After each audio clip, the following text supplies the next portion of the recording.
Hello बच्चे लोग, कैसे हो आप लोग भाई। तो मुझे उम्मीद है आप सब लोगों की पढ़ाई बहुत अच्छे से चल रही होगी। मेरा नाम है प्रभात।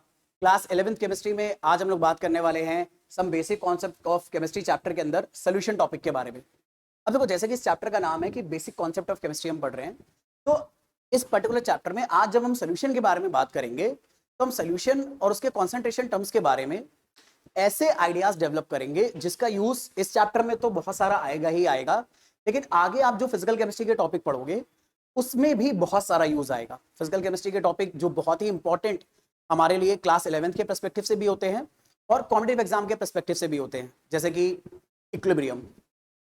अगर इसके इक्विलिब्रियम में, केमिकल इक्विलिब्रियम में दो पार्ट आते हैं, केमिकल इक्विलिब्रियम, आयनिक इक्विलिब्रियम।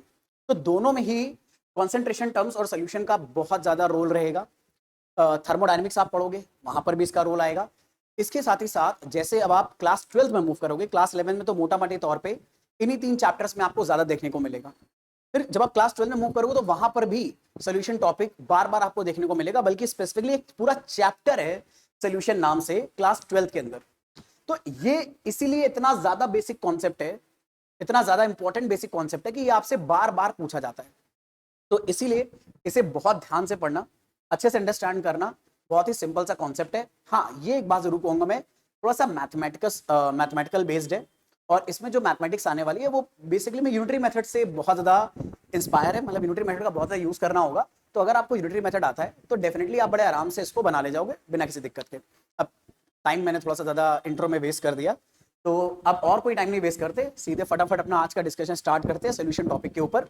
सबसे पहले सोल्यूशन के बारे में बात कर लेते हैं कि सोल्यूशन हम बोलते कैसे चीज किसे हैं। हालांकि बहुत पहले से हम सोल्यूशन के बारे में पढ़ते आ रहे हैं, लेकिन अब हमें डेफिनेशन को थोड़ा और ज्यादा अच्छे से समझना है। तो सोल्यूशन को जब हम डिफाइन करेंगे तो हम ऐसा बता सकते हैं कि सोल्यूशन की अब हमारे लिए जो डेफिनेशन होगी वो कुछ ऐसी होगी कि सोल्यूशन ऐसा होमोजीनियस मिक्सचर होता है जिसमें हम दो या दो से ज्यादा कंपोनेंट्स को मिक्स कर देते हैं। जैसे हम लोगों ने पानी लिया, ये एक कंपोनेंट है या एक कंपाउंड है, दूसरा हमने शुगर लिया, दोनों को मिक्स कर दिया। अगर पानी और शुगर का होमोजेनियस मिक्सचर बन गया तो हम इसे सोल्यूशन बोलेंगे, पर अगर होमोजेनियस मिक्सचर नहीं बना तो हम इसे सोल्यूशन नहीं बोलेंगे। अब एक बहुत इंपॉर्टेंट सवाल आता है कि अगर सोल्यूशन को बनाने के लिए जिन दो कंपोनेंट्स का हम यूज कर रहे हैं उनका होमोजीनियस मिक्सचर बनाना जरूरी है, तो हमें कैसे पता चलेगा कि कोई मिक्सचर होमोजीनियस है या फिर नहीं। और यहीं पर मैं आपको बताना चाह रहा था कि सोल्यूशन की ये जो डेफिनेशन आप पढ़ रहे हो, अब ये पहले वाली डेफिनेशन से थोड़ा सा एडवांस है। अभी तक हम लोग ये पढ़ते थे कि सोल्यूशन बनाने के लिए हम दो या दो से ज्यादा चीजों को मिक्स कर देंगे, सोल्यूशन बन जाएगा। लेकिन अब हमें एक बात और समझनी कि सोल्यूशन आप तभी बना पाओगे अगर ऐसा मिक्सचर होमोजीनियस है।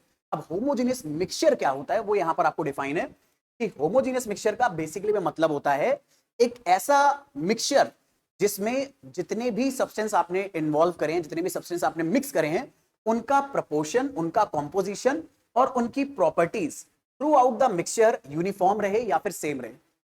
अब इसका एक एग्जांपल लेते हैं। देखो, अगर हम लोग शुगर को पानी में डिसॉल्व करें तो अब उस स्वीट वाटर को आप चाहे पानी के सैंपल के अपर साइड से सिप करो या बॉटम साइड से सिप करो, उसका फ्लेवर, उसका टेस्ट, उसकी स्वीटनेस सेम आएगी।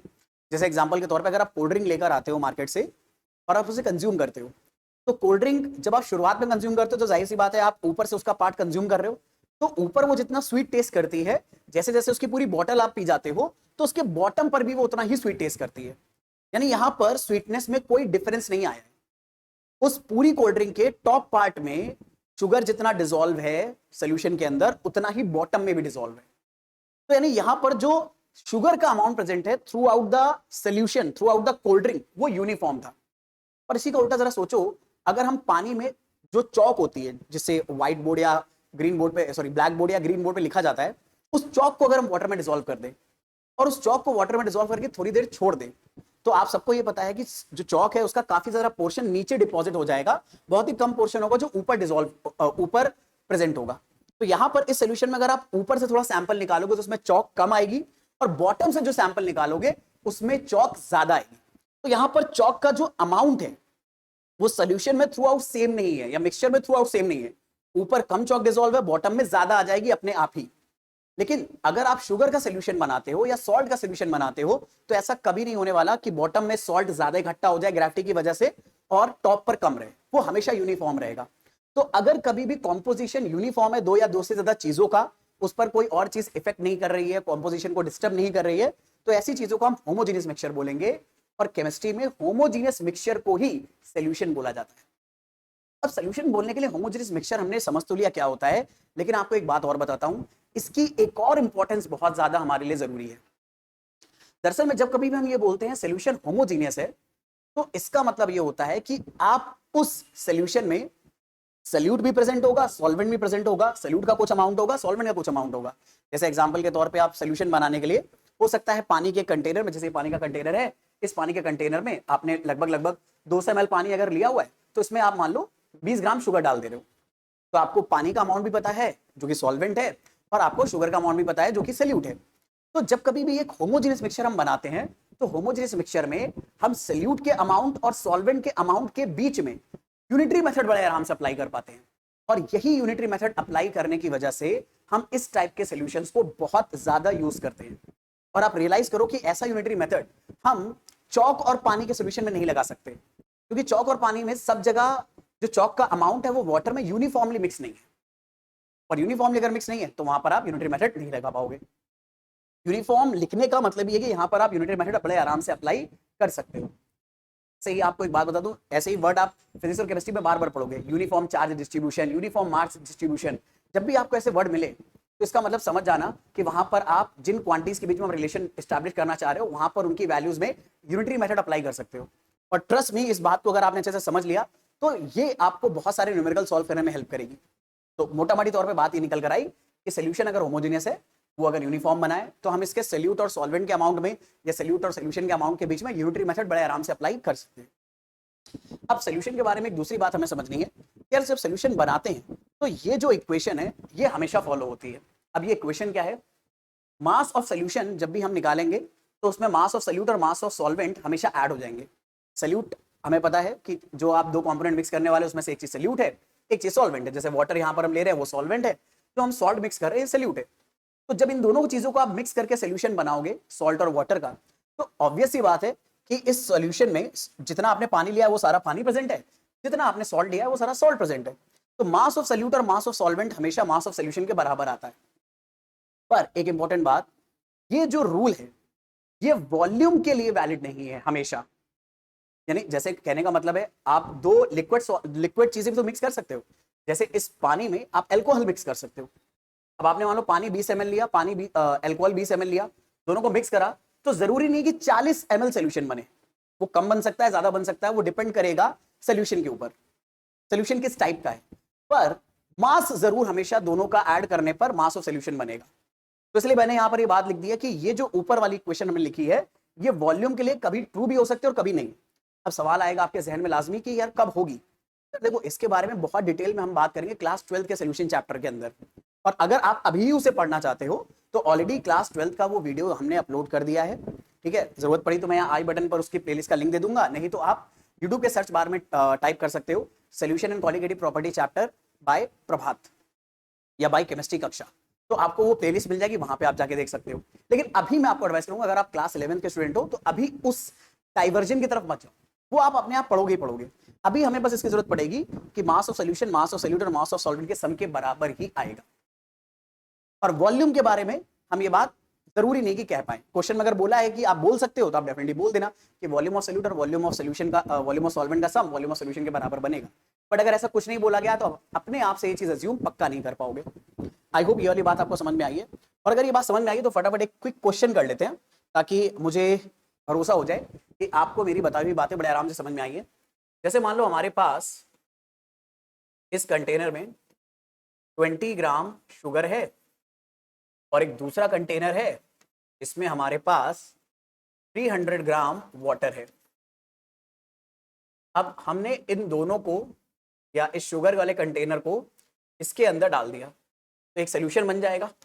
अब मैं जानना चाह रहा हूं इस सोल्यूशन का मास कितना आएगा, और केमिस्ट्री में मास को हम लोग कई बार W से डिनोट करते हैं। तो अगर मैंने पूछा इस सोल्यूशन का मास कितना आने वाला है, तो आपको पता है शुगर सोल्यूट है उसका मास है 20 ग्राम, वाटर सॉल्वेंट उसका मास है 300 ग्राम, तो आंसर आ जाएगा 320 ग्राम। ये बात तो पक्की है। लेकिन अगर यही चीज वॉल्यूम के बारे में अगर पूछ ली जाए कि जैसे मान लो हमारे पास एक कंटेनर है, इस कंटेनर में मैं ऐड कर रहा हूं 20 ml वाटर और 50 ml एथिल अल्कोहल, तो क्या इसका वॉल्यूम 70 ml के हमेशा बराबर आएगा? क्या ये हमेशा ट्रू है और या नहीं? तो आंसर है ये ऑलवेज ट्रू नहीं होगा। अगर आपको बोल दिया कि हाँ ये दोनों मिलकर डेफिनेटली एक दोनों का वॉल्यूम ऐड हो जा रहा है, तो आप बोल देना ठीक है 70 ml, बट ये हमेशा ट्रू नहीं होगा। ठीक है, तो I am pretty much sure वाला आइडिया पकड़ में आ रहा है। अब देखो इस चीज की बहुत ज्यादा जरूरत पड़ती है अपने को, इस इक्वेशन की बहुत ज्यादा जरूरत पड़ती है हमें न्यूमेरिकल्स को सॉल्व करने में। तो कुल मिला के एक बात बताता हूँ, जब भी आपको बहुत सारी इक्वेशंस, बहुत सारी रिलेशंस, बहुत सारे फॉर्मूले बताए जाते हैं, उनका मेन पर्पस ये होता है कि जरूरत पड़ने पर आप उन फॉर्मूलाज का इस्तेमाल करके किसी ऐसी क्वांटिटी को कैलकुलेट कर सको, किसी ऐसी क्वांटिटी को निकाल सको जिसकी आपको प्रॉब्लम सॉल्व करने में जरूरत है। जैसे एग्जांपल के तौर पे आप क्वेश्चन कोई सॉल्व करने बैठे, कोई न्यूमेरिकल सॉल्व करने बैठे, और आपको उस पर्टिकुलर न्यूमेरिकल को सॉल्व करने के लिए मास ऑफ सॉल्यूट चाहिए, पर क्वेश्चन में डायरेक्टली मास ऑफ सॉल्यूट नहीं दिया है, पर आपको मास ऑफ सॉल्यूशन दे दिया है किसी तरह से हिंट करके, और मास ऑफ सॉल्वेंट दे रखा है। अब अगर आपको ये फॉर्मूला याद है तो ट्रस्ट मी, आपका अगर आईक्यू ठीक ठाक है, आपका दिमाग सही चल लेता है, तो पक्की बात है कि आपका दिमाग आपको हिंट कर देगा, और आपके दिमाग में अगर ये फॉर्मूला बैठा है तो ये फॉर्मूला आपको हिंट कर देगा कि आपका दिमाग आपको हिंट कर देगा ये फॉर्मूला यूज करो, मास ऑफ सॉल्यूशन अपनी जगह पे रखो, मास ऑफ सॉल्वेंट अपनी जगह पे रखो, और मास ऑफ सॉल्यूट निकल आएगा। तो आपको एक अच्छी सी हैबिट डेवलप करनी है कि जैसे जैसे कोई भी चैप्टर आप आगे पढ़ते हुए चलते हो, तो उस चैप्टर में जितने फॉर्मूले आ रहे हैं, तो उन फॉर्मूलाज में हमेशा ये जरूर ध्यान रखना कि उन फॉर्मूलाज में कौन सी क्वांटिटी आपस में रिलेट कर रही है, और जो जो क्वांटिटी आपस में रिलेट कर रही है उसमें से आप कोई भी क्वांटिटी उस फॉर्मूले की हेल्प से निकाल सकते हो। कई बार क्या होता है, हमारा दिमाग ना यूनिडायरेक्शनल सोचता है, और हमें कई बार ऐसा लगता है कि इस फॉर्मूले को इस्तेमाल करने के लिए हमें मास ऑफ सॉल्यूट पता होना चाहिए, मास ऑफ सॉल्वेंट पता होना चाहिए, तो मास ऑफ सॉल्यूशन निकलेगा। पर मैथ ऐसा कोई रूल नहीं बोलती भाई। मैथ बोलती है अगर आपने एक इक्वेशन लिख रखी है और उस इक्वेशन में कई सारी चीजें आपस में रिलेट हो रही हैं, तो उसमें से अगर किसी भी एक चीज की वैल्यू निकालनी है तो बाकी चीजें पता होनी चाहिए। अब मैथ ये नहीं बोलती कि राइट हैंड साइड पे वाली चीज पता होनी चाहिए या लेफ्ट हैंड साइड वाली चीज पता होनी चाहिए। अगर इस फॉर्मूले में ये तीन चीजें आपस में रिलेट हो रही हैं, तो अगर इनमें से कोई भी दो चीजें आपको पता है तो तीसरा ये फॉर्मूला आपको कैलकुलेट करने में हेल्प कर देगा। क्योंकि देखो मैथ का बड़ा सिंपल सा रूल है, एक वेरिएबल्स को सॉल्व करने के लिए एक इक्वेशन बनानी होती है, दो वेरिएबल को सॉल्व करने के लिए दो इक्वेशन। तो अगर यहां पर मास ऑफ सॉल्यूट एक वेरिएबल है तो इस एक इक्वेशन से ये वैल्यू पक्का निकल आएगी, बशर्ते आपको ये दोनों चीजें पता हो। अब यहां पे मैंने थोड़ा सा टाइम इन्वेस्ट कर दिया है, लेकिन ये बात बताना मेरे लिए बहुत ज्यादा जरूरी था, क्योंकि ऐसी ही टिप्स को आप ध्यान में रखकर न्यूमेरिकल वगैरह बड़े आराम से सॉल्व कर पाओगे। देखो कई बार होता है ना कि हम ये बात बोलते हैं कि हमें कॉन्सेप्ट तो बड़े अच्छे से समझ में आ जाता है, बट न्यूमेरिकल हमसे नहीं बनते। उसके पीछे कई बार ये रीजन ही होता है कि न्यूमेरिकल सॉल्व करने के लिए हमें कई मल्टीपल कॉन्सेप्ट उस पर्टिकुलर न्यूमेरिकल में अप्लाई करने होते हैं, और जब ये मल्टीपल कॉन्सेप्ट हमारे दिमाग में नहीं होते हैं अच्छे से एस्टैब्लिश, तो हमारा दिमाग कंफ्यूज रहता है, सोच ही नहीं पाता कि हमें कैसे एग्जीक्यूशन मोड पे जाना है। इसके लिए बहुत ज्यादा जरूरी होता है कि आप सारे टॉपिक्स को अच्छे से अपने दिमाग में रिटेन करके रखो, जो यूजफुल फॉर्मूले हैं उन्हें अपने दिमाग में रिटेन करके रखो, और तीसरी बहुत इंपॉर्टेंट चीज, अगर कोई ऐसी फिजिकल क्वांटिटी है जिसकी न्यूमेरिकल वैल्यू फिक्स होती है तो वो भी याद रखो, क्योंकि उसकी हेल्प से भी कई सारे प्रॉब्लम सॉल्व होंगे। जैसे एग्जांपल के तौर पे अभी मैं आपको बता देता हूं, इस चैप्टर में, इस पर्टिकुलर टॉपिक में बहुत बार आपको एक फिजिकल क्वांटिटी की जरूरत पड़ेगी जो कि है डेंसिटी ऑफ वाटर। अब ये डेंसिटी ऑफ वाटर आपको बार बार दिया नहीं जाएगा, क्योंकि आपसे उम्मीद करी जाती है कि आप इसे याद रखो, और इसकी वैल्यू आती है 1 ग्राम पर ml या फिर 1000 ग्राम पर लीटर। अलग अलग यूनिट में है, ये मत सोचना यहां 1 से 1000 कैसे हो गया, क्योंकि यूनिट बदल गई, यहां ग्राम पर ml है, यहां ग्राम पर लीटर है। या फिर आप बोल सकते हो 1000 kg पर मीटर क्यूब। अब क्वेश्चन के अकॉर्डिंग जिस यूनिट की जरूरत हो आप उसे इस्तेमाल कर सकते हो।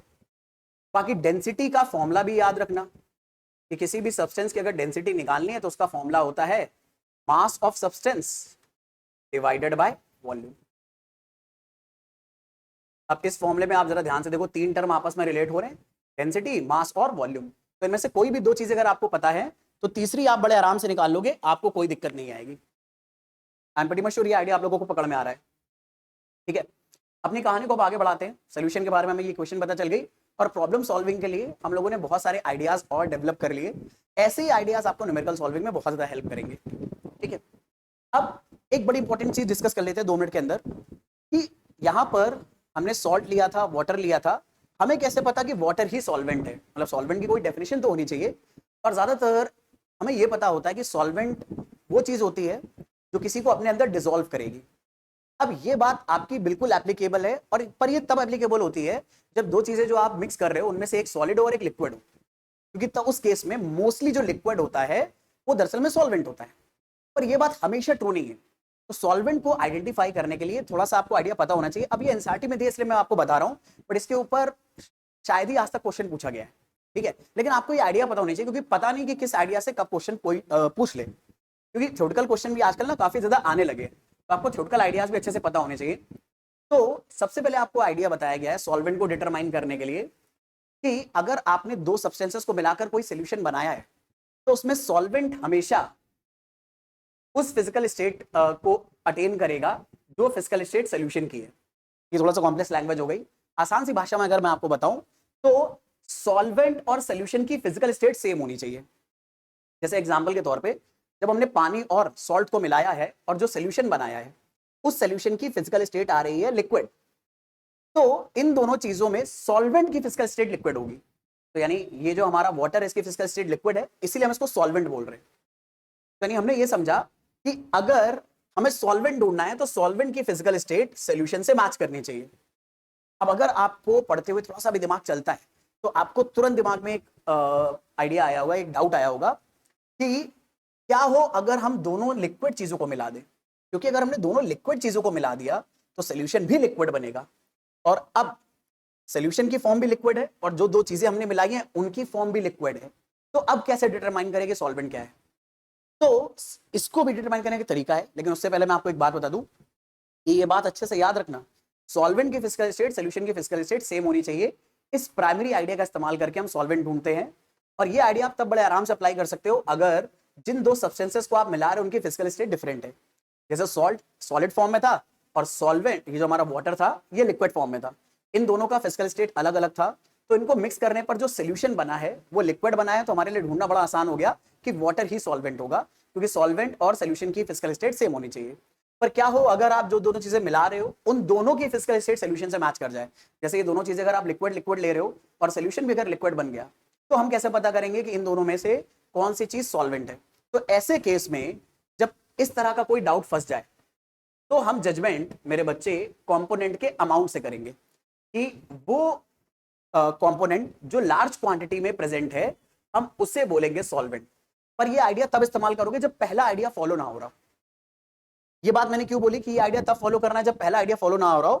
क्योंकि जैसे आप सबने चाशनी देखी है, रसगुल्ले में जाती है, ठीक है, और भी बहुत सारी जगहों पे हम लोग यूज करते हैं चाशनी का।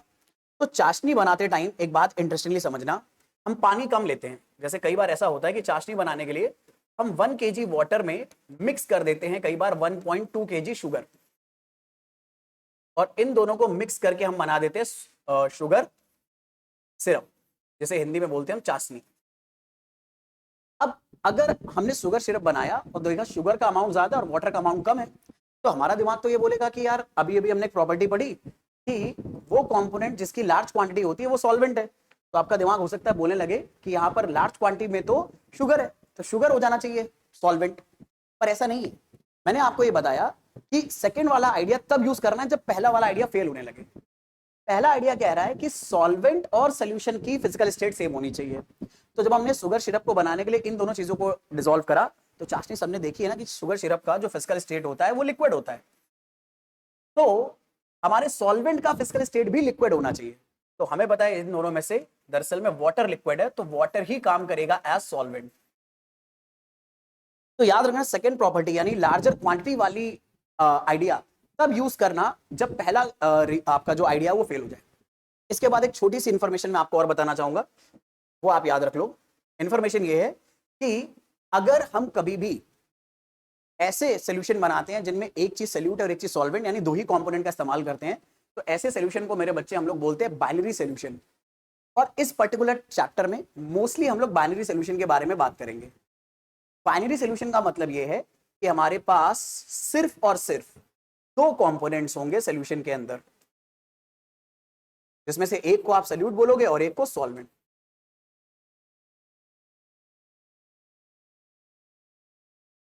आई होप आप लोगों को मेरी ये बात अच्छे से पकड़ में आ रही है, इसको समझने में कोई दिक्कत नहीं है। तो ये सोल्यूशन का सारा कच्चा चिट्ठा आपके सामने खत्म हो गया, जनरल आइडिया। अब सोल्यूशन के बारे में एक बहुत ही इंपॉर्टेंट चीज आती है, विच इज कॉन्सेंट्रेशन टर्म। तो सोल्यूशन का कॉन्सेंट्रेशन क्या चीज होती है? तो हमें पता है सोल्यूशन में हम सोल्यूट और सॉल्वेंट को मिक्स करते हैं। तो कई बार ऐसा होता है कि सॉल्वेंट का अमाउंट हम सेम रख के उसमें अलग अलग अमाउंट में सोल्यूट डाल सकते हैं। जैसे यहाँ पर मैंने तीनों ग्लास में पानी बराबर बराबर लिया है, पर इसमें मैंने कोई पर्टिकुलर कंपाउंड है जो पिंक कलर का होता है, वो इतना ज्यादा डाला है कि इसका कलर बहुत डार्क पिंक आया है, और इसका कलर लाइट पिंक आ रहा है। इसका मतलब है इसमें मैंने वो सब्सटेंस कम डाला होगा, यानी यहां पर मेरे पास मैंने जो सल्यूट डाला है वो लेस अमाउंट में डाला है, और इसमें मैंने सल्यूट को ज्यादा अमाउंट में डाला है। तो अलग अलग सोल्यूशन में ऐसा हो सकता है कि सेम क्वांटिटी ऑफ सॉल्वेंट में हम अलग अलग क्वांटिटी सल्यूट की डाल सकते हैं, और जब हम ऐसा करते हैं तो हम सोल्यूशन का कॉन्सेंट्रेशन बदल देते हैं। इसी को बोला जाता है कॉन्सेंट्रेशन। कॉन्सेंट्रेशन बेसिकली हमें ये बताता है कि एक सोल्यूशन के अंदर गिवन अमाउंट ऑफ सॉल्वेंट में या गिवन अमाउंट ऑफ सोल्यूशन में कितना सल्यूट प्रेजेंट है। अब अगर सल्यूट ज्यादा है तो आप ऐसे सोल्यूशन को बोलोगे कॉन्सेंट्रेटेड सोल्यूशन, और सल्यूट अगर कम है तो आप इसे लेस कॉन्सेंट्रेटेड या डाइल्यूटेड सोल्यूशन बोलोगे। आप ये भी वर्ड इस्तेमाल कर सकते हो, डाइल्यूट सोल्यूशन, और ये कॉन्सेंट्रेटेड सोल्यूशन वर्ड यहां पर यूज कर सकते हो आप। अच्छा, मैं सोल्यूशन को ऐसे लिखता हूं क्योंकि टाइम बच जाए थोड़ा सा, पता नहीं इतना टाइम बचा के मैं क्या ही करूंगा, लेकिन हैबिट पड़ गई है तो पड़ी हुई है। तो I am pretty much sure ये वाला आइडिया आप लोगों को पकड़ में आया है कि कॉन्सेंट्रेशन टर्म्स हमें क्या बताने की कोशिश करते हैं, और ये दो बेसिक टर्म्स हैं। अब कॉन्सेंट्रेशन टर्म के बारे में बहुत ही इंपॉर्टेंट चीज मैं आपको यहाँ पर बताना चाहूंगा कि कॉन्सेंट्रेशन टर्म हमें ये बताता है कि एक गिवन अमाउंट ऑफ सोल्यूशन में कितना सल्यूट प्रेजेंट है, या फिर एक गिवन अमाउंट ऑफ सॉल्वेंट के अंदर कितना सल्यूट प्रेजेंट है। यानी ये न्यूमेरिकल वैल्यू भी हमें बताने में हेल्प करता है, और इसे बहुत ज्यादा यूज करा जाता है केमिस्ट्री लैब में। तो अब एक एक करके हम अलग अलग टाइप के कॉन्सेंट्रेशन टर्म पढ़ेंगे, जिसमें पहला सबसे इंपॉर्टेंट कॉन्सेंट्रेशन टर्म आएगा मोलैरिटी। बहुत सारे, अच्छा एक बात बता दूं, कई बार बहुत सारी बुक्स में भी और बहुत सारे टीचर कई बार दरअसल में यहाँ पर पहला concentration term percentage mass by mass बताते हैं, वॉल्यूम बाई वॉल्यूम बताते हैं, लेकिन एनसीईआरटी में ना percentage mass by mass, volume by volume दरअसल में क्लास 12th में ज्यादा दिया गया है। हालांकि ऐसा नहीं कि हम पढ़ेंगे नहीं, हम पढ़ेंगे, पर पहले हमारे लिए वो टर्म बहुत ज्यादा इंपॉर्टेंट है जो हमारे क्लास 11th के पर्सपेक्टिव से भी ज्यादा यूजफुल हो, और उसके बाद हम वो एक्स्ट्रा सारी चीजें पढ़ेंगे। ठीक है, तो और मैं आपको लिटरली बता भी दूंगा कि ये क्लास 11 के पर्सपेक्टिव से ज्यादा एक्स्ट्रा चीज है। तो अगर आपका पढ़ने का मन हो तो आप पढ़ना, क्योंकि फायदा ही देगा। ठीक है, बट अगर आप चाहो तो उसके स्किप करना चाहो तो कर सकते हो, और जाहिर सी बात है ज्यादातर जनता उसको स्किप ही कर देगी, क्योंकि वो बातें तो पढ़नी है। लेकिन अगर आपकी ये हैबिट है कि नहीं अभी ही पढ़ना है उसको, तो ये आगे जब दोबारा आप पढ़ोगे तो पहली बात तो आपको बेनिफिट देगी। और कई बार देखो टीचर ना रेफरेंस बुक की हेल्प लेकर क्वेश्चंस बनाते हैं कई बार, और रेफरेंस बुक में वो सारी एक्स्ट्रा चीजें दी जाती हैं, तो आप कोई गारंटी नहीं ले सकते कि एनसीईआरटी में गिवन नहीं है तो क्वेश्चन पूछ नहीं सकते, वो पूछ सकते हैं। ठीक है, खासतौर पर अगर आप उन्होंने गलती से स्कूल में बता दिया अगर, तो पक्का वो आपसे पूछ लेंगे। तो इसीलिए प्रिपेयर जरूर करके चलना। ठीक है, हालांकि मैं आपको वार्निंग पहले ही बता दूंगा कि भाई थोड़ा सा एक्स्ट्रा हम लोग पढ़ रहे हैं, पढ़ना हो तो पढ़ना, आपकी मर्जी, बट ये तो पक्का पढ़ना है। अब मोलारिटी क्या चीज होती है? तो दरअसल में मोलारिटी की एक डेफिनेशन होती है, और डेफिनेशन से ही फॉर्मूला बनता है। एक सोल्यूशन को बनाने के लिए हम कुछ अमाउंट ऑफ सल्यूट डालते हैं सॉल्वेंट के अंदर, और सॉल्वेंट का अमाउंट भी हमें पता होता है। मोस्टली सॉल्वेंट हम लिक्विड फॉर्म में लेते हैं, और लिक्विड का वॉल्यूम हमारे लिए बहुत ही आसान होता है निकालना। किसी भी मेजरिंग डिवाइस से उसका हम लोग वॉल्यूम बड़े आराम से निकाल सकते हैं, किसी भी मेजरिंग फ्लास्क की हेल्प से। तो मोलारिटी को डिफाइन ऐसे करा जाता है कि molarity number of moles of solute बताता है which is dissolve in 1 litre और 1 cubic decimetre. Cubic decimetre cube का मतलब होता है डेसीमीटर क्यूब।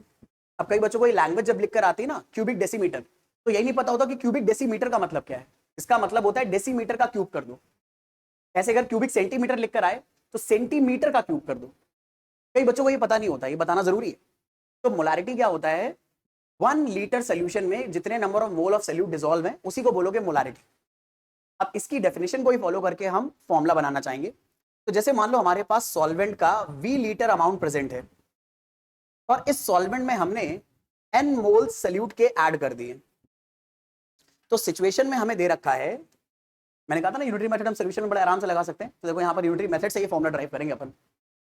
हमें बताया रखा है V लीटर सॉल्यूशन बनाने के लिए हमने N मोल सल्यूट लिए हैं। और मोलारिटी की डेफिनेशन बनाने के लिए हमें सोल्यूशन को 1 लीटर बनाना है। तो अगर V लीटर सोल्यूशन में n मोल सोल्यूट है तो 1 लीटर सोल्यूशन के अंदर n बाय V मोल सोल्यूट हो जाएंगे। अब मेरे बच्चे एक अच्छी सी बात सुनना, 1 लीटर सोल्यूशन में जितने मोल ऑफ सोल्यूट होते हैं उसी वैल्यू को बोलते हैं मोलारिटी। तो 1 लीटर सोल्यूशन में यहाँ पे मोल्स कितने हैं, n बाई वी। तो यहाँ पर मोलारिटी का जो फॉर्मूला बनेगा यानी मोलारिटी इस n बाई वी के बराबर ही आएगी। तो मोलारिटी मैं कैपिटल M से लिख देता हूँ क्योंकि मोलारिटी को हम लोग कैपिटल M से ही ज्यादा डिनोट करते हैं। मोलारिटी को एक बात बता दूं, हम लोग कैपिटल M से डिनोट करते हैं कई बार। तो मोलारिटी का फॉर्मूला बनेगा moles of solute divided by volume of solution, लेकिन ये वॉल्यूम ऑफ सोल्यूशन स्ट्रिक्टली हमें लीटर में लेना होता है। और ये मोलारिटी का जो फॉर्मूला बनता है ये उसकी डेफिनेशन से ही बनता है कि 1 लीटर सोल्यूशन में जितने मोल ऑफ सोल्यूट आपने डाले हैं आप उसी को बोल दोगे मोलारिटी। तो अगर आपको वॉल्यूम ऑफ सोल्यूशन पूरा लीटर में पता है, उसमें पूरे मोल्स आपको पता है, तो मोल ऑफ सोल्यूट को वॉल्यूम ऑफ सोल्यूशन से डिवाइड कर दो तो मोलारिटी आ जाएगा। मोलारिटी की यूनिट के बारे में अगर बात करें तो यूनिट आ जाएगी, न्यूमरेटर में मोल है, डिनोमिनेटर में लीटर है, क्योंकि मोल भी अपने आप में यूनिट होती है, तो यूनिट आ जाएगी मोल पर लीटर, या इसी को कई किताबों में मोलर भी बोला गया है या कैपिटल M भी लिखा जाता है। तो आप चाहे तो मोल पर लीटर बोल दो या मोलर बोल दो, दोनों का मतलब बिल्कुल सेम है। पर आपको एक अब यहां पर बहुत इंटरेस्टिंग चीज मैं आपको बताना चाहूंगा, और अगर आपने इस चीज की हैबिट डाली तो ट्रस्ट मी आप अपने मार्क्स में एक्सपोनेंशियल ग्रोथ देखोगे और कॉन्सेप्ट की अंडरस्टैंडिंग में, न्यूमेरिकल की सॉल्विंग में भी बहुत ज्यादा ग्रोथ पाओगे आप। और बात बहुत छोटी सी है कि अगर आपने फिजिक्स में, केमिस्ट्री में, मैथ में कोई भी फॉर्मूला पढ़ा है और उस फॉर्मूले में कई सारे टर्म्स आ रहे हैं और आपने उन टर्म्स के भी फॉर्मूले पढ़े हैं, तो आप अपने गिवन फॉर्मूले को कई सारे नए वैरायटी में मॉडिफाई कर सकते हो। और अगर आपको ये मॉडिफिकेशन करना आ गया, ये मैनिपुलेशन करना आ गया, तो बहुत सारे न्यूमेरिकल्स आपको बनाना आ जाएगा। पर ऐसे ही मैं कुछ आपको डिमॉन्स्ट्रेट करके दिखाता हूँ। जैसे मोलारिटी के फॉर्मूले में mole of solute divided by volume of solution आ रहा है लीटर में, तो हम सबसे पहले मॉडिफिकेशन करेंगे कि मान लो अगर वॉल्यूम ऑफ सोल्यूशन लीटर में नहीं दिया है, ml में दिया है, तो हमारा फॉर्मूला क्या काम करेगा या कैसे चेंज होगा। तो सबसे पहला केस हम लेते हैं यहां पर कि अगर volume of solution is given in ml, तो हमारे सोल्यूशन में क्या मॉडिफिकेशन आएगा। तो बहुत सिंपल सी बात है कि अगर वॉल्यूम ऑफ सोल्यूशन ml में गिवन है तो कभी भी ml के वॉल्यूम को लीटर में कन्वर्ट करने के लिए हमें 1000 से डिवाइड करना होगा। तो वॉल्यूम ऑफ सोल्यूशन अगर ml में दिया है और हमें वॉल्यूम को लीटर में निकालना है तो हम इस ml वाले वॉल्यूम को 1000 से डिवाइड कर देंगे, तो वॉल्यूम लीटर में बन जाएगा। अच्छी बात है। तो अब इस चीज का फायदा उठाकर हम लोग दरअसल में मोलारिटी का एक नया फॉर्मूला ड्राइव करते हैं। भाई मोलारिटी का फॉर्मूला था मोल of solute divided by volume of solution, strictly litre में होना चाहिए। पर वॉल्यूम ऑफ सोल्यूशन लीटर में अगर हमें निकालना है और ml में दिया है तो हम ml के वॉल्यूम को 1000 से डिवाइड कर सकते हैं। तो अगर हम ऐसा कर सकते हैं तो यहां पर हम एक काम करते हैं, वही वैल्यू रखते हैं मोल ऑफ सोल्यूट, और मैं यहां पर ये वैल्यू यहां पर डाल दे रहा हूं। ठीक है, ये वैल्यू मैं यहां पे ऐड कर दे रहा हूं। तो वॉल्यूम ऑफ सोल्यूशन लीटर की जगह हम लोग लिख सकते हैं volume of solution in ml divided by 1000। अब ये जो 1000 है ये सबसे ऊपर न्यूमरेटर में मल्टीप्लाई हो जाएगा, और अगर ये 1000 न्यूमरेटर में मल्टीप्लाई हो गया तो हमें जो रिजल्ट देखने को मिलेगा मेरे बच्चे वो ये मिलेगा कि मोलारिटी आ जाएगी, क्या भाई चल जा भाई सही से, मोलारिटी आ जाएगी मोल ऑफ सोल्यूट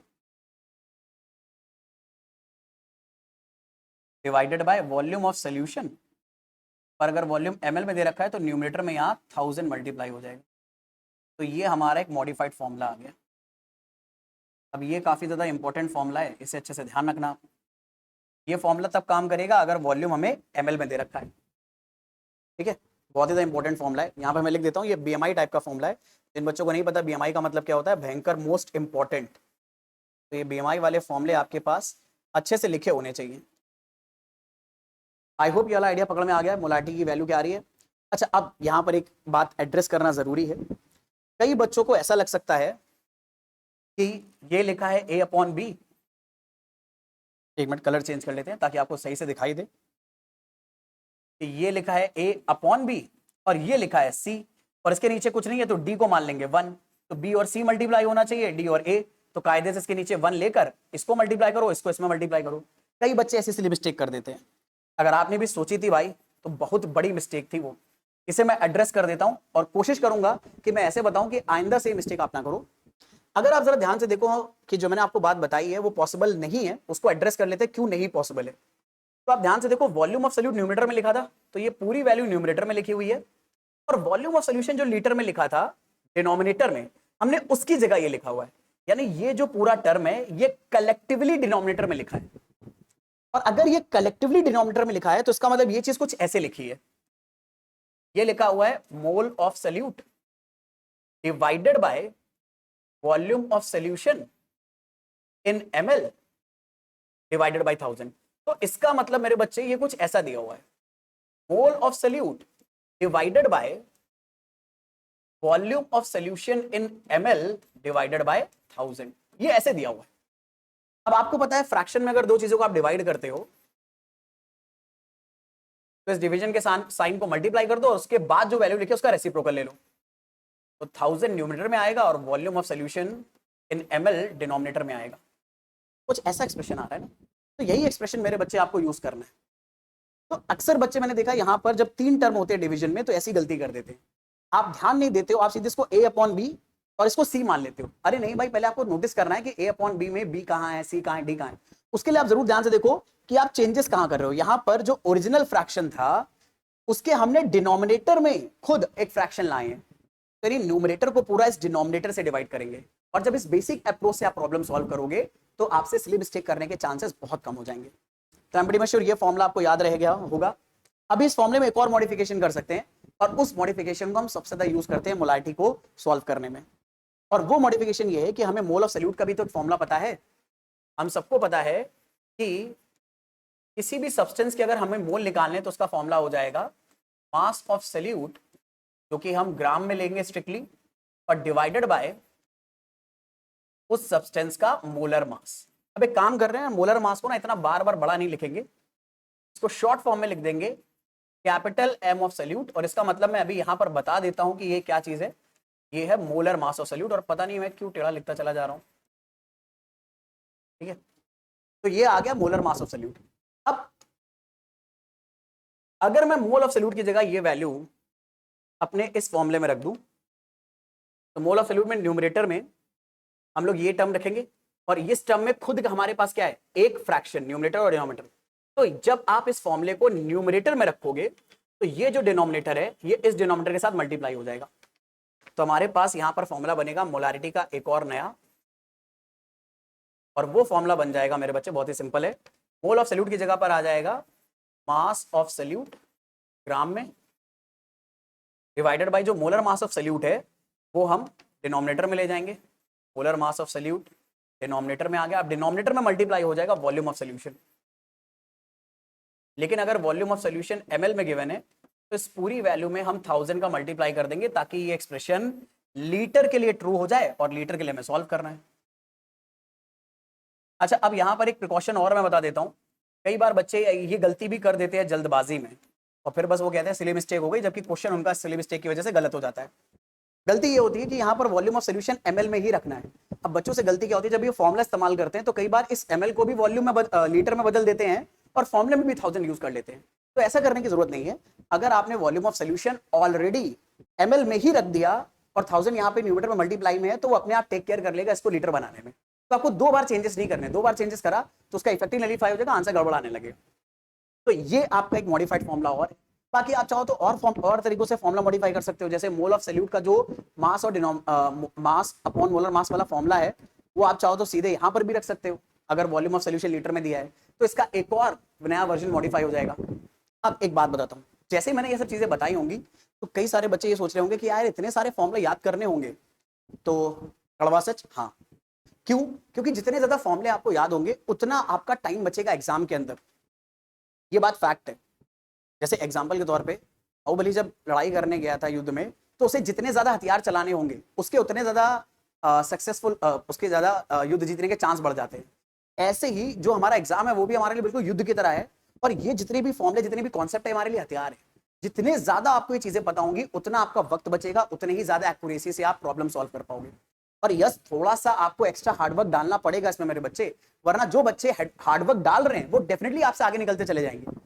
तभी तो एक बात बताओ, अब दरअसल में एजुकेशन इतनी ज्यादा आप तक रीच कर चुकी है बड़े आराम से, इतने बढ़िया बढ़िया टीचर्स यूट्यूब पे आपके लिए ऑलरेडी अवेलेबल है, लेकिन फिर भी आज भी ऐसा ही हो रहा है कि जो 10 लाख बच्चे जेईई के एग्जाम देने बैठते हैं, 15 से 18 लाख बच्चे नीट के एग्जाम देने बैठते हैं, बट फिर भी जो रैंक सिक्योर करते हैं बच्चे वो आज भी 10,000, 12,000, 15,000 ही है।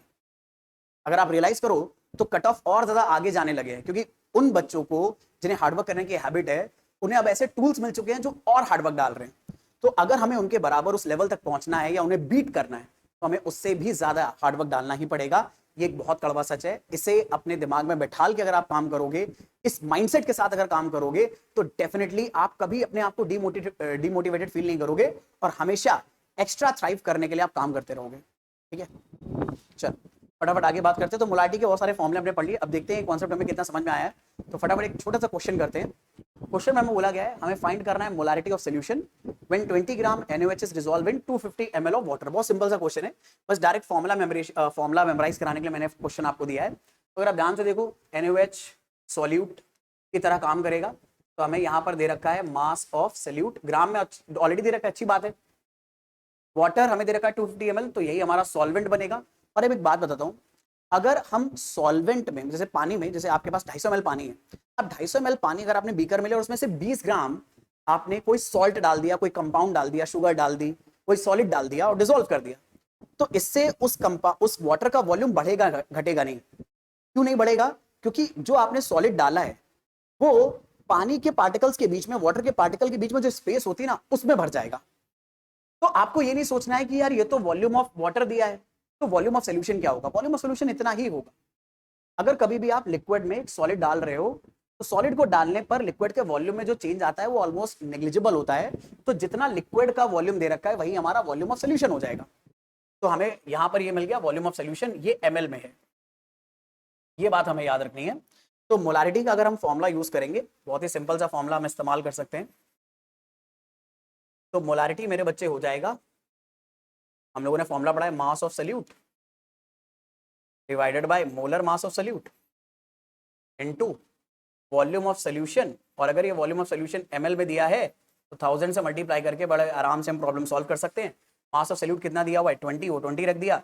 मोलर मास ऑफ सॉल्यूट कितना दिया हुआ है हमें पता नहीं है, तो NaOH का मोलर मास निकालेंगे। Na का मास 23, ऑक्सीजन का मास 16, हाइड्रोजन का मास 1, 23 + 1 24, 24 + 16 40। तो ये आ गया डिनोमिनेटर में 40, मल्टीप्लाई में 1000। एक चीज रहेगी वॉल्यूम ऑफ सॉल्यूशन, ये आ गया मल्टीप्लाई में 250। 250 से 1000 कैंसिल आउट 4 बार, 0 से 0 कैंसिल आउट, 4 से 4 कैंसिल, तो आंसर आ रहा है 2। यूनिट आ जाएगी मोल पर लीटर, या इसी को हम लोग बोल सकते हैं मोलर। यानी इस सॉल्यूशन की मोलारिटी कितनी है 2 मोल पर लीटर, या फिर 2 मोलर, या कैपिटल 2M भी बोल सकते हो आप। सिंपल सा क्वेश्चन था, फॉर्मूला मेमोराइज कराने के लिए बोला था। सही, एक और अगला क्वेश्चन करते हैं। अब जैसे मैंने आपको बताया था कि अगर कोई भी फॉर्मूला अगर हमें दिया हुआ है, तो ऐसा नहीं है कि इस फॉर्मूले में आप मोलारिटी ही निकाल सकते हो जब राइट हैंड साइड की सारी चीजें पता हो। इस फॉर्मूले में 4 टर्म आपस में रिलेट हो रहे हैं, molarity, mass of solute, molar mass of solute, volume of solution. तो इन 4 टर्म में से कोई भी 3 अगर आपको पता है तो चौथा निकाल सकते हो आप, इसकी जरूरत पड़ जाए वो कर सकते हो आप। तो अगर क्वेश्चन हम ध्यान से देखें तो क्वेश्चन में हमसे कह रहा है find moles of glucose, pen का कलर एक मिनट चेंज कर लेते हैं, find moles of glucose which are present in 100 ml of 0.2 capital M। अब यहां पर आपको एक बात बता दूं, ये क्वेश्चन मैंने इसलिए लिया था ताकि आपको एक बात समझा पाऊं। जब कभी भी केमिस्ट्री में सॉल्यूशन के बारे में इस तरह की लैंग्वेज में सिंबल, इस तरह के सिंबल लिखकर आ जाए 0.2 कैपिटल M, तो ये कैपिटल M का मतलब होता है इस सॉल्यूशन की मोलारिटी आपको गिवन है 0.2, तो इसे आप ऐसे रीड करते हो 0.2 मोलर सॉल्यूशन, ताकि आपको ये बात समझ में आ जाए कि ये आपको सॉल्यूशन की मोलारिटी दी है, मैंने बगल में लिख भी दिया इसलिए। तो बेसिकली में ये हमें सॉल्यूशन की मोलारिटी दी हुई है, ये हमें सॉल्यूशन का वॉल्यूम दिया है और हमसे पूछा है ग्लूकोज के मोल कितने होंगे। तो भाई मुझे उम्मीद है इसको सॉल्व करना बहुत ज्यादा सिंपल है, मेरी जनता ये समझ जाएगी। मोलारिटी का ना कैपिटल M सिंबल भी आप लिखकर छोड़ सकते हो, जरूरी नहीं है बार बार पूरा वर्ड इस्तेमाल करो, मोलारिटी ये भी अलाउड है। तो मोलारिटी का फॉर्मूला होता है मोल of solute divided by volume of solution, और अगर वॉल्यूम ऑफ सॉल्यूशन ml में है तो हमें यहाँ पर न्यूमरेटर में 1000 से मल्टीप्लाई करना पड़ेगा। अब इसी क्वेश्चन का इस्तेमाल करके हम प्रॉब्लम सॉल्व करेंगे, क्योंकि मोलारिटी अपने को गिवन है 0.2 मोल ऑफ सल्यूट, बेसिकली में सल्यूट है glucose, divided by volume of solution. Volume of solution कितना हो जाएगा 100 ml है, तो न्यूमीटर में 1000 से मल्टीप्लाई कर दो, 2 0 से 2 0 कैंसिल हो गए। देन इधर डिवाइड में जाएगा तो मोल ऑफ ग्लूकोज मेरे बच्चे निकल आए 0.2 डिवाइडेड बाई 10, तो 10 से अगर आप डिवाइड करोगे तो डेसिमल एक प्लेस पीछे लेफ्ट में शिफ्ट हो जाएगा, तो एक प्लेस पीछे आप लेफ्ट में शिफ्ट करोगे तो 0.02 मोल आ जाएंगे। सिंपल सा क्वेश्चन है। पर मान लो मैं ग्लूकोज के मोल पूछने की बजाय ग्लूकोज का मास अगर पूछ लेता तो भाई अगर ग्लूकोज के मोल से मास निकालना होता तो हमें मोल और मास का रिलेशन पता है, हमें ये पता है कि मोल्स बराबर होते हैं mass divided by molar mass. तो मोलर मास को अगर आप मल्टीप्लाई कर दो मोल में तो मास निकल आएगा। और मेरे बच्चे टाइम बचाने के लिए ग्लूकोज का मोलर मास आप याद रखो, ग्लूकोज का मोलर मास आता है 180। बार बार निकालने की जरूरत नहीं है कि ग्लूकोज का फॉर्मूला आप सोच रहे हो C6H12O6 है, फिर 6 कार्बन का मास निकालो, ठीक है, फिर 12 हाइड्रोजन का, फिर 6 ऑक्सीजन का, ठीक है। तो ये सब आपको करने की जरूरत नहीं है, आप सीधे याद रख लो कि इसका मास कितना आने वाला है, 180 आने वाला है। I am pretty much sure आप लोगों को मेरी बात समझ में आ गई है, कोई दिक्कत नहीं है। ऐसे ही नेक्स्ट क्वेश्चन कह रहा है find mole of urea which are present in 250 ml of 0.25। अब इसको अपने आप पढ़ने की कोशिश करो, क्या पढ़ोगे, मोलर। तो 0.25 मोलर सोल्यूशन में कितने मोल ऑफ यूरिया है। तो सोल्यूशन अगर करते हैं सीधे तो हमें पता है ये हमें दे रखा है वॉल्यूम ऑफ सोल्यूशन, ml में दे रखा है तो ml वाला फॉर्मूला चलाएंगे। ये हमें दे रखा है सोल्यूशन की मोलैरिटी, तो मोलैरिटी गिवन है, ठीक है, यानी पिछले वाला आइडिया हम लोग यूज करेंगे, तो सीधे हम यूज कर सकते हैं molarity is equal to mole of solute divided by volume of solution. और वॉल्यूम ऑफ सोल्यूशन अगर ml में दिया है तो हम न्यूमीटर में 1000 से मल्टीप्लाई कर देंगे। अब मोलैरिटी कितनी गिवन है, मोलैरिटी गिवन है 0.25। मोल ऑफ सोल्यूट कितने अपने को गिवन है, सॉरी मोल ऑफ सोल्यूट अपने को निकालना है, और सोल्यूट बेसिकली में यहाँ पर है urea, divided by volume of solution. Volume of solution कितना अवेलेबल है अपने पास 250 ml इंटू 1000 से मल्टीप्लाई करेंगे, 1 0 से 1 0 कैंसिल, 25 से 100 कैंसिल, 4 आ गया। तो यहाँ से मोल ऑफ यूरिया निकालने अगर हम बैठे तो वैल्यू आ जाएगी 0.25 डिवाइडेड बाय 4, डेसिमल हटाया 100 आ गया, तो ये लिख सकते हो 25, 4 इंटू 100, 25 4 100, ये आ गया 1/16। तो कितने मोल आ गए, 1/16 मोल आ गए। तो आई एम प्रीटी श्योर ये आपको बड़े आराम से समझ में आ रहा है कि कैसे आप इसको एग्जीक्यूशन मोड पे डालोगे, और ये सिंपल पढ़ना आ गया। अब एक बहुत ही इंपॉर्टेंट चीज मैं आपको सिखाने जा रहा हूँ जो आपको बहुत अच्छे से आनी चाहिए, ताकि आप स्कूल लैब में जब एक्सपेरिमेंट करने जाओ तो अपनी नाक ना कटाओ। और दूसरा, कई बार न्यूमेरिकल सॉल्व करने में जो मैं आपको अभी चीज बताने वाला हूँ ये बहुत हेल्प करने वाली है। तो अब एक बात बताऊंगा, इस बात को बहुत ध्यान से सुनना, एकदम अगर आप ढीले डाले हो चुके हो तो एकदम सही से बैठ जाओ, फुल अटेंशन दे लो, क्योंकि ये वो चीज है जो डेफिनेटली आपके बहुत अच्छे न्यूमेरिकल सॉल्व करने में हेल्प करेगी। स्कूल एग्जाम में भी इसके ऊपर क्वेश्चन आते हैं, कॉम्पिटिटिव एग्जाम में भी इसके ऊपर क्वेश्चन आते हैं, और जरूरी नहीं कि सिर्फ इसी टॉपिक में, किसी भी रिलेटेड टॉपिक के ऊपर आ सकते हैं, क्योंकि ये बेसिक आइडिया है, ठीक है। अब यहां पर आपसे क्वेश्चन पूछा गया है what is the meaning of 0.2 molar solution. ये क्वेश्चन आपके किस तरह के प्रॉब्लम सॉल्व करने में काम आएगा, पहले मैं एग्जांपल बताता हूं। दरअसल में जब आप स्कूल लैब में जाओगे तो आप ये देखोगे कि स्कूल लैब में, केमिस्ट्री लैब के अंदर कई सारे बीकर में कुछ सोल्यूशन भरे होंगे, और उन सोल्यूशन के ऊपर ऐसे लेबल लगे होते हैं, उन लेबल पे कुछ नंबर लिखे होते हैं, जैसे ऐसे लिखा होगा 0.2 मोलर, हो सकता है इसमें HCl भरा हो तो HCl लिखा होगा, हो सकता है इसमें NOH भरा हो तो NOH लिखा होगा, और जरूरी नहीं कि यहाँ पे 0.2 ही लिखा हो, 0.5 भी लिखा हो सकता है, 1/10 भी लिखा हो सकता है, कोई भी नंबर लिखा हो सकता है। तो बेसिकली में ये लैब में ऑलरेडी हमारे जो लैब असिस्टेंट होते हैं वो इस तरह के सोल्यूशन प्रिपेयर करके रखते हैं लैब में डिफरेंट डिफरेंट ऐप से एक्सपेरिमेंट कराने के लिए। तो इन नंबर्स के कुछ मीनिंग होते हैं। अब हमें इस मीनिंग को ही समझना है। सबसे पहले एक बात समझते हैं, अगर सोल्यूशन के ऊपर इस तरह का लेबल लगा हुआ और ये नंबर लिखा हुआ है और उसके नीचे केमिकल कंपाउंड लिखा है, तो इसका मतलब होता है इस बीकर के अंदर इस केमिकल कंपाउंड का सोल्यूशन प्रेजेंट है और ये उस पर इसका कॉन्सेंट्रेशन दे रखा है। यानी यहां पर हमें एक बात बताई गई है कि यहां पर HCl का कॉन्सेंट्रेशन 0.2 मोलर है। HCl solution is 0.2 मोल पर लीटर। अब इसका मतलब क्या है? इसका मतलब यह है कि अगर आपको सोल्यूशन का मोलारिटी पता चल गया तो अब आप दो चीजें बड़े आराम से निकाल सकते हो, सोल्यूशन का वॉल्यूम और सोल्यूशन का मोल, सोल्यूशन में सोल्यूट के मोल। अब एक ही इंफॉर्मेशन से दो चीज आप निकाल सकते हो। यहां पर वही वाली चीज है कि एक तीर से दो शिकार करेंगे अपन, और ये ऐसी चीज मैं बता रहा हूं, ये फिजिक्स में भी अप्लाई कर सकते हो, केमिस्ट्री में भी अप्लाई कर सकते हो, जहां पर जरूरत पड़े वहां पर प्रॉब्लम सॉल्विंग में अप्लाई कर सकते हो। अगर कभी भी किसी चीज की इंफॉर्मेशन आपको न्यूमेरिकल वैल्यू दी जाए और बगल में ऐसा लिखा हो मोल पर लीटर या ग्राम पर सेंटीमीटर क्यूब, यानी दो चीजें डिवाइड में अगर दे रखी हैं और उसकी न्यूमेरिकल वैल्यू दे रखी है, तो जो डिनोमिनेटर वाली क्वांटिटी होगी अगर आप इसको 1 बना दोगे तो ये न्यूमेरिकल वैल्यू हमेशा इसको मिल जाएगी। तो कभी भी अगर आपको जैसे इसका मतलब निकालना कि 0.2 मोलर एचसीएल सॉल्यूशन का मतलब क्या है, तो पहले तो मैंने आपको एक बात बताई कि इस लेवल का मतलब होगा इस बीकर के अंदर एचसीएल सॉल्यूशन भरा हुआ है, एचसीएल और वाटर को मिक्स कर दिया हमने, उसका कॉन्सेंट्रेशन 0.2 मोलर है। पर इस सॉल्यूशन को बनाने के लिए लैब असिस्टेंट ने कितना सॉल्यूशन लिया होगा, कितना सॉल्यूट डाला होगा, ये भी इंफॉर्मेशन आप निकाल सकते हो। सिर्फ ये इंफॉर्मेशन नहीं कि इसका कॉन्सेंट्रेशन 0.2 है, इसका एचसीएल सॉल्यूशन है, आप ये भी निकाल सकते हो कि सॉल्यूशन को बनाने के लिए लैब असिस्टेंट ने कितना वॉल्यूम दरअसल में, या जो हमारा वॉल्यूम ऑफ सॉल्यूशन है और जो मोल्स ऑफ सॉल्यूट है वो किस प्रोपोर्शन में लिया होगा। और वो कैसे पता चलेगा? अगर कभी भी कोई क्वांटिटी आपको ऐसे लिख कर दे रखी है कि इसकी वैल्यू आ रही है 0.2 और आगे वैल्यू दे रखी है कोई भी यूनिट, मोल पर लीटर, ग्राम पर सेंटीमीटर क्यूब, तो डिनोमिनेटर वाली चीज को हमेशा 1 बना दो। यानी यहां पर हम लीटर को 1 बनाएंगे तो हम लेंगे 1 लीटर सोल्यूशन। तो जैसे ही आप 1 लीटर सोल्यूशन लोगे तो ये न्यूमेरिकल वैल्यू हमेशा न्यूमेरेटर वाली चीज को मिल जाएगी। तो ये हो जाएगा 1 लीटर सोल्यूशन में 0.2 मोल सल्यूट होगा। यानी कहने का मतलब ये है कि जिस भी लैब असिस्टेंट ने ये पर्टिकुलर सोल्यूशन बनाया होगा, इस सोल्यूशन को बनाने के लिए उस लैब असिस्टेंट ने 1 लीटर सोल्यूशन लिया होगा और 0.2 मोल सल्यूट के लिए होंगे। इस केस में सल्यूट हमारा क्या है? HCl है। तो जब कभी भी आपको एक सोल्यूशन का मोलारिटी दिया है तो आप सिर्फ इस मोलारिटी की इंफॉर्मेशन से दो इंफॉर्मेशन निकाल सकते हो। ला वॉल्यूम ऑफ सॉल्यूशन जो कि आप हमेशा फिक्स कर दोगे 1 लीटर, अगर पहले से गिवन ना हो, सिर्फ मोलारिटी गिवन है पर वॉल्यूम वगैरह नहीं गिवन है। इससे पहले वाले एग्जांपल में मोलारिटी के साथ वॉल्यूम भी गिवन था, तो यहां पर वॉल्यूम हम अज्यूम नहीं कर रहे थे, वॉल्यूम वही वाला यूज कर रहे थे। पर अगर वॉल्यूम गिवन नहीं, बस मोलारिटी गिवन है, तो आप अपने आप से वॉल्यूम क्या मान लो? 1 लीटर मान लो। क्यों? क्योंकि ये प्रपोर्शन हमेशा मेंटेन रहेगा।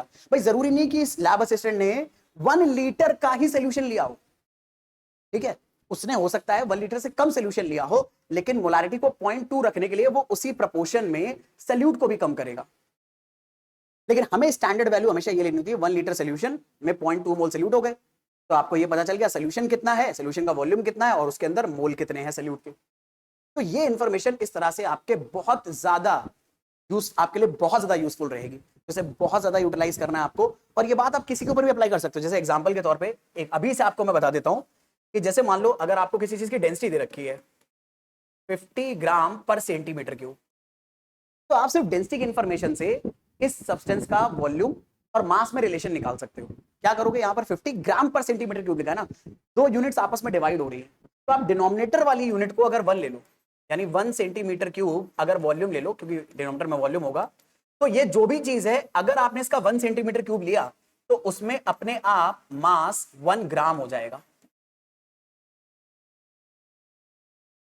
तो आप सिर्फ डेंसिटी की इंफॉर्मेशन से ये दो इंफॉर्मेशन निकाल सकते हो। लेट मी टेल यू, ये आइडिया आपको बहुत सारे प्रॉब्लम सॉल्व करने में हेल्प करेगा मेरे बच्चे।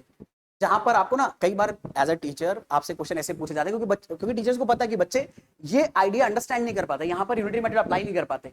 बच्चे हवाबाजी में लगे रहते हैं 50 तरह के भयंकर भयंकर फॉर्मूले रटने में, ठीक है, ये फॉर्मूले इंपॉर्टेंट भी हैं, लेकिन कई बार ऐसी बेसिक चीजें हम ध्यान नहीं रखते हैं और टीचर ये बात जानते हैं जो अच्छे टीचर्स हैं, और वो इसी के ऊपर क्वेश्चन बना देते हैं और आप फंस जाते हो।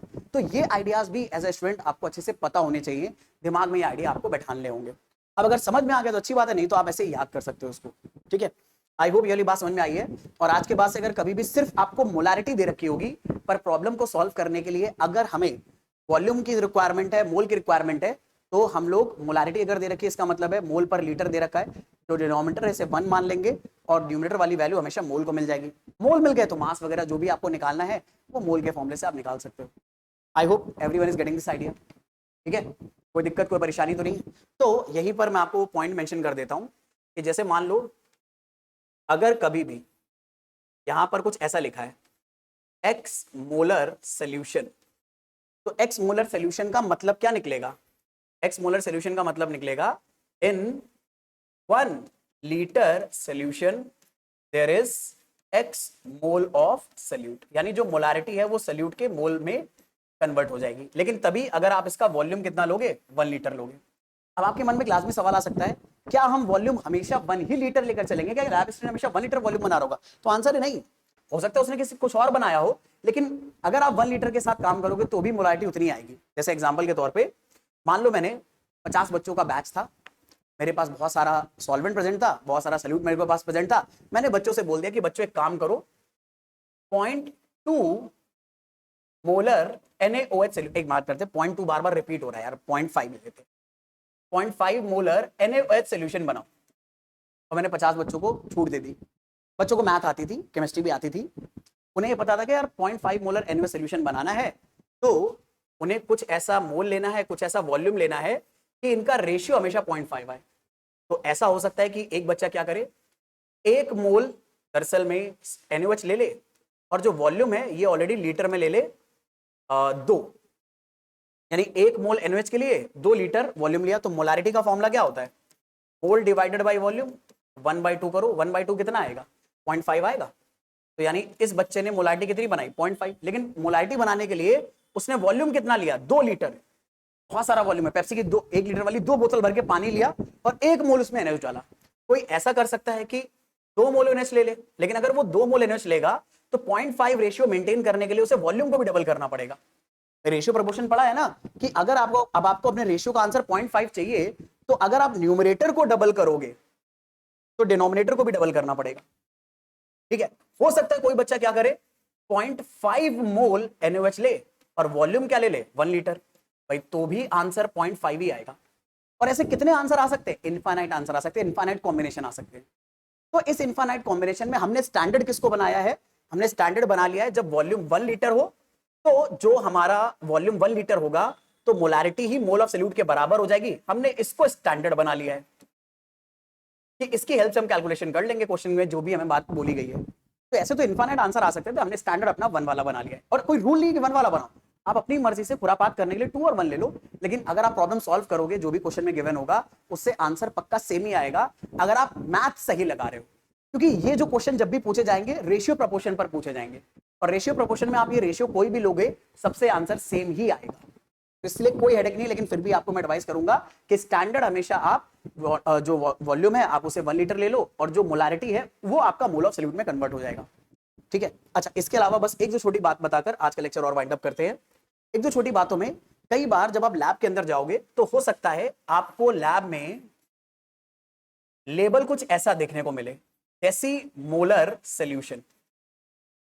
तो जब डेसीमोलर सॉल्यूशन लिखा होता है तो इसका मतलब ये होता है मेरे बच्चे कि इस सॉल्यूशन की मोलारिटी 1/10 है। और कई बार लैब में जाओगे तो ऐसा सिंबल लिखा होगा M/10।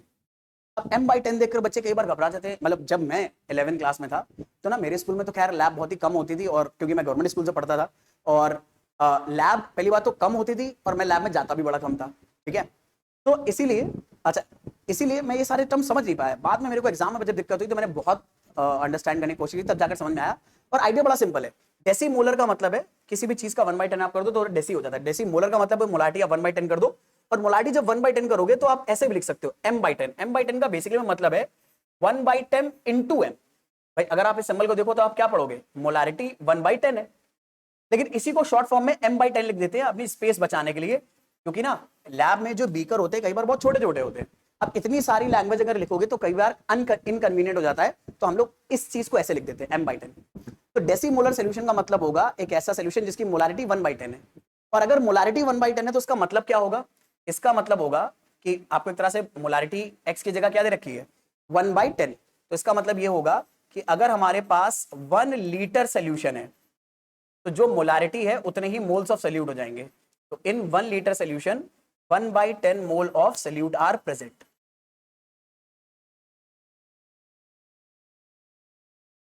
आई होप ये वाली बात पकड़ में आई आपको। ऐसे ही मेरे बच्चे डेसीमोलर सॉल्यूशन के साथ साथ एक टर्म और आता है which is called centimolar solution. तो सेंटीमोलर सॉल्यूशन में आप ऐसे लिखते हो M/100, या इसका मतलब आप समझते हो 1/100 into M। ऐसे ही मेरे बच्चे एक और टर्म आएगा मिली मोलर सॉल्यूशन। तो मिली में दरअसल में कोई भी क्वांटिटी 1/1000 हो जाती है।